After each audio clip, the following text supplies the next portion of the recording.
Ladies and gentleman, ಕನಕಪುರದ ಬಂಡೆ DCM DK Shivakumar ಎಲ್ಲೋ ಒಂದು ಕಡೆ ಎಡವಿದ್ರ ಅನ್ನುವಂತ ಪ್ರಶ್ನೆ. ಕರ್ನಾಟಕ ರಾಜ್ಯದ ಚುನಾವಣಾ ಚಾಣಾಕ್ಷ್ಯ ಅಂತ ಬೇರೆ ದೊಡ್ಡ ಬಿರುದು, ಬಂಡೆ ಅನ್ನುವಂತ ಬಿರುದು. ಇದರ ಜೊತೆಗೆ ಮಹಾ ಎಡವಟ್ಟು ಮಾಡಿಕೊಂಡಿದ್ದಾರೆ. ಎಲ್ಲಿ? ಬಳ್ಳಾರಿಯ ಪ್ರವಾಸಕ್ಕೆ ಹೋಗಿ ಎಡವಟ್ಟನ್ನ ಮಾಡಿಕೊಂಡಿದ್ದಾರೆ. ಹಾಗಾದ್ರೆ ಡಿಸಿಎಂ ಡಿಕೆ ಶಿವಕುಮಾರ್ ಬಳ್ಳಾರಿಗೆ ಹೋಗಿದ್ಯಾಕೆ? ಅಲ್ಲಿ ಆಗಿರುವಂತ ಮಹಾ ಎಡವಟ್ಟಾದ್ರೂ ಏನು?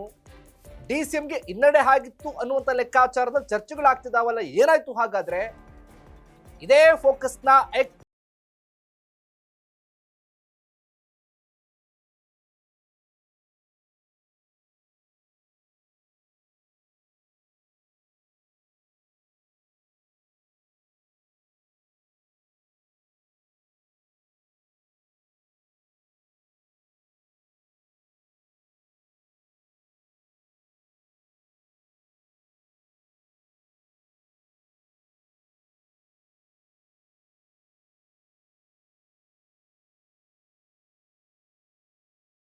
ಈಗಾಗಲೇ ಕೂಡ ಬಳ್ಳಾರಿ ಧಗ ಧಗ ಅಂತ ಹೊತ್ತಿ ಹುರಿತಾ ಇದ್ದಂತ ಸಂದರ್ಭದಲ್ಲಿ ನಾನ್ ಇದ್ದೀನಿ, ನಾನು ಏನಾದ್ರೂ ಕೂಡ ಮಾಡ್ತೀನಿ, ನಾನು ಏನು ಅಂತ ತೋರಿಸ್ತೀನಿ ಅಂತ ಕನಕಪುರದ ಬಂಡೆ ವಿಸಿಟ್ ಮಾಡಿದ್ದೆ ಬಳ್ಳಾರಿಗೆ ವಿಸಿಟ್ ಮಾಡಿ ಜನಾರ್ದನ ರೆಡ್ಡಿ ವಿರುದ್ಧ ಆರ್ಭಟಿಸಿ ಬೊಬ್ಬಿರ್ದಿದ್ರು.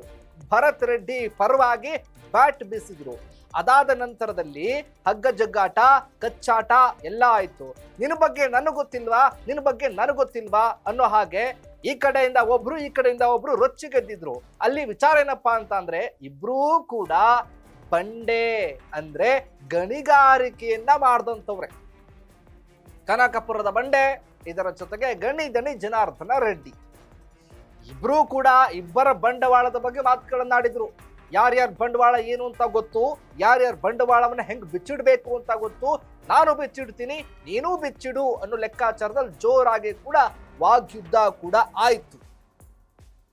ಇಲ್ಲಿ ಗಮನಿಸಬೇಕಾಗಿರೋದೇನಪ್ಪಾ ಅಂತ ಅಂದ್ರೆ, ಸಂಪೂರ್ಣವಾಗಿ ಬೆಳಗಾವಿಯ ರಾಜಕಾರಣದ ಬಗ್ಗೆ ಹೆಚ್ಚು ಚರ್ಚೆನ ಮಾಡ್ತಾ ಇದ್ದಂಥವ್ರು, ಹೆಚ್ಚು ನಿಗಾವನ್ನ ವಹಿಸ್ತಾ ಇದ್ದಂತ ಡಿಸಿಎಂ ಡಿಕೆ ಶಿವಕುಮಾರ್ ಅಲ್ಲೂ ಕೂಡ ಅಸ್ತಿತ್ವವನ್ನು ಉಳಿಸ್ಕೊಳ್ಬೇಕು ಅಂತ ಇದರ ಜೊತೆಗೆ ಶಿಫ್ಟ್ ಆಗಿದ್ದು ಬೆಳಗಾವಿ ಟು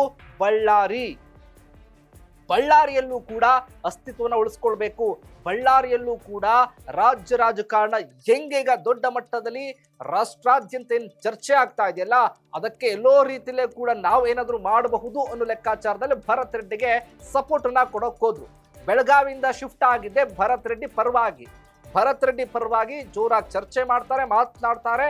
ಏನೇನ್ ಹೇಳ್ಬೇಕು ಎಲ್ಲವನ್ನು ಕೂಡ ಹೇಳಿ ಸಮಾಧಾನ ಮಾಡಿ ಬೆಂಬಲ ಕೊಟ್ಟು ನಮ್ಮದೇನೂ ತಪ್ಪಿಲ್ಲ ಅನ್ನೋ ಲೆಕ್ಕಾಚಾರದಲ್ಲಿ ಕೂಡ ಕೈ ಬೀಸಿ ಮಾತನಾಡ್ತಾರೆ.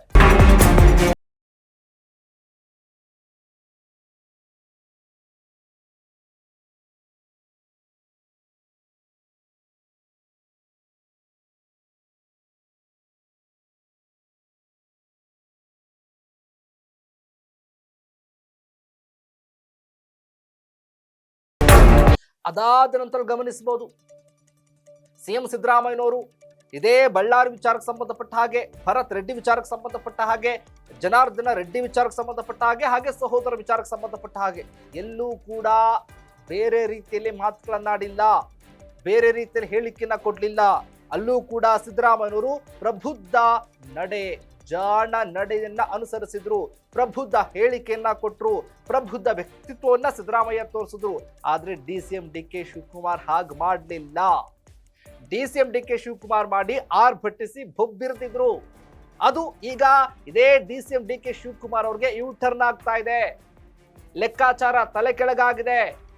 ಅಲ್ಲಿ ಹೋಗಿದ್ದೇನು ಮಾಡಿದ್ದೇನು ಅನ್ನೋದಕ್ಕೀಗ ಡಿಸಿಎಂ ಡಿಕೆ ಶಿವಕುಮಾರ್ ಒಂದ್ ಕಡೆ ಯೋಚನೆ ಮಾಡಬೇಕಾದಂತ ಪ್ರಸಂಗ ನಿರ್ಮಾಣ ಆಗಿದೆ. ವಿರೋಧಿಗಳಿಗೆ ಡಿಕೆ ಶಿವಕುಮಾರ್ ಎಲ್ಲ ಒಂದು ಕಡೆ ಆಹಾರ ಆಗ್ಬಿಟ್ಟಿದ್ದಾರೆ ಈಗ ಅಂತ. ಹೆಂಗೆ? ಸಿದ್ದರಾಮಯ್ಯನವರ ಬಣದವರು ಬಳ್ಳಾರಿಯಲ್ಲಿಲ್ವಾ? ಇದೇ ಸಿಎಂ ಸಿದ್ದರಾಮಯ್ಯನವರು ತೊಡೆ ತಟ್ಟಿ ಸದನದಲ್ಲೇ ಕೂಡ ಬಳ್ಳಾರಿವರೆಗೂ ಪಾದಯಾತ್ರೆಯನ್ನ ಮಾಡಿ ಅವತ್ತು ಅಹಿಂದ ನಾಯಕ ಅಂತ ಅನ್ನಿಸ್ಕೊಂಡ್ರು ಇದೇ ಸಿಎಂ ಸಿದ್ದರಾಮಯ್ಯನವರು.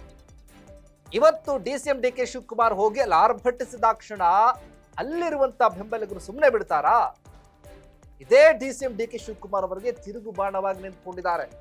ಇವರ ವಿರುದ್ಧ ಆಕ್ರೋಶಗೊಂಡಿದ್ದಾರೆ, ಇವರ ವಿರುದ್ಧ ಗುಡುಕ್ತಾ ಇದ್ದಾರೆ.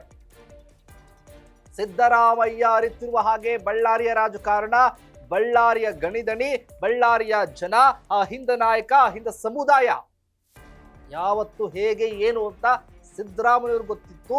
ಆದ್ರೆ DCM DK ಶಿವಕುಮಾರ್ ಗೊತ್ತಿರಲಿಲ್ಲ, ಅಲ್ಲಿ ಎಡಬಿದ್ರು. ಅದಾದ ನಂತರದ ನೋಡ್ಬೋದು ನೀವು, ರೆಡ್ಡಿಗಳ ಆಕ್ರೋಶಕ್ಕೆ ಅಲ್ಲಿ DCM DK ಶಿವಕುಮಾರ್ ಕಾರಣಕರ್ತರಾಗಿದ್ದಾರೆ. ಇದಕ್ಕೆ DK ಉತ್ತರ ಏನು? DCM DK ಶಿವಕುಮಾರ್ ಏನ್ ಹೇಳ್ತಾರಾಗಾದ್ರೆ? ಹೇಳೋದಕ್ಕೆ ಏನೂ ಇಲ್ಲ.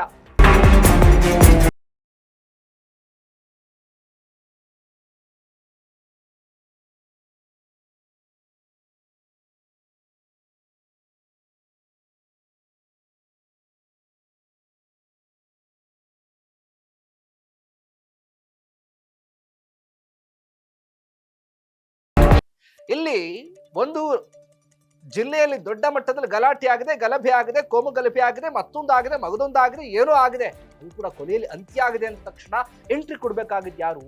ಇದೇ ರಾಜ್ಯದ ಗೃಹ ಸಚಿವರು ಡಾಕ್ಟರ್ ಜಿ ಪರಮೇಶ್ವರ್ ಅವರು ತಲೆ ಕೆಡಿಸ್ಕೊಳ್ಳಿಲ್ಲ, ಹೋಗ್ಲಿಲ್ಲ. ಸಿದ್ದರಾಮಯ್ಯನವರು ರಾಜ್ಯದ ದೊರೆ, ಅದರಲ್ಲೂ ಕೂಡ ಬಳ್ಳಾರಿ ಜೊತೆ ನಂಟನ್ನ ಹೊಂದಿರುವಂತವರು ಸಿದ್ದರಾಮಯ್ಯನವರು, ಆದ್ರೂ ಸಿದ್ದರಾಮಯ್ಯ ಹೋಗ್ಲಿಲ್ಲ. DCM DK ಶಿವಕುಮಾರ್ ಯಾಕೆ ಹೋದ್ರು? ಇದೇ ಮಾಡಿಕೊಂಡಂತಹ ಎಡವಟ್ಟು, ಬಳ್ಳಾರಿ ಪ್ರವಾಸ ತಂದಂತ ಫಜೀತಿ ಇದು. DCM DK ಶಿವಕುಮಾರ್ ಅವ್ರಿಗೆ ಬಳ್ಳಾರಿ ಪ್ರವಾಸ ತಂದಂತ ಫಜೀತಿ. ಏನೋ ಮಾಡ್ತೀನಿ ಅಂತ ಹೋದ್ರು, ಏನೋ ಮಾಡ್ಲೋಕಾಗದೆ ಒಂದಷ್ಟು ಸಮಸ್ಯೆಗಳನ್ನ ಮೈ ಮೇಲೆ ಎಳ್ಕೊಂಡು ಬಂದಿದ್ದಾರೆ. DCM DK ಶಿವಕುಮಾರ್ ಉತ್ತರ ಏನಿರುತ್ತೆ, ಏನಾಗಬಹುದಾಗಾದ್ರೆ ಕಾದ್ ನೋಡ್ಬೇಕಾಗಿದೆ. ಇದಾಗಿತ್ತು ಫೋಕಸ್ನ ಎಕ್ಸ್ಕ್ಲೂಸಿವ್ ಸ್ಟೋರಿ. DK ಎಡವಟ್ಟು. ನೆಲ ಜಲ ಭಾಷೆಗಾಗಿ ನೋಡ್ತಾ ಇರಿ ಫೋಕಸ್ ಟಿವಿ.